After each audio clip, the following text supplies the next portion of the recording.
Oman প্রবাসীদের জন্য অত্যন্ত জরুরি খবর বন্ধুরা, বিশেষ করে যারা ওমান ইয়ারের মাধ্যমে বিভিন্ন জায়গাতে আসা যাওয়া করেন। ওমান ইয়ার ইতিমধ্যে ঘোষণা করেছে যে আগামী 3 দিন তারা যে সমস্ত রুটে ফ্লাইট বন্ধ রাখবে টোটালি, সেটা হলো এই মার্চ মাসের 4 তারিখ, 5 তারিখ এবং 6 তারিখ, টানা 3 দিন। এখানে তারা আজকে একটি বিজ্ঞপ্তি দিয়েছে। সেই বিজ্ঞপ্তিতে তারা বলে দিয়েছে যে আম্মান, তারপরে দুবাই, বাহরাইন, দোহা, দাম্মাম, কুয়েত, কোপেনহেগেন, বাগদাদ এবং কাশাফ, এই যে কয়টা নাম বললাম, এই প্রত্যেকটা রুটে তাদের ফ্লাইট আগামী 3 দিন বন্ধ থাকবে।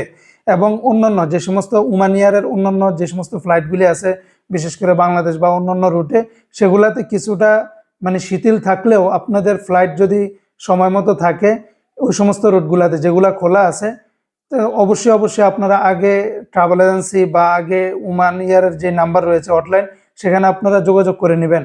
তা না হলে এয়ারপোর্টে এসে বসে থাকবেন, কিন্তু কোনো কিছুই কাজ হবে না। আর এক্ষেত্রে আপনারা এই যে 3 দিন যেটা বন্ধ করেছে, 4, 5, 6 তারিখ, এটার পরবর্তীতে তারা অবস্থার উপরে বিবেচনা করে তারপরে মূলত ফ্লাইটটা চালু করবে।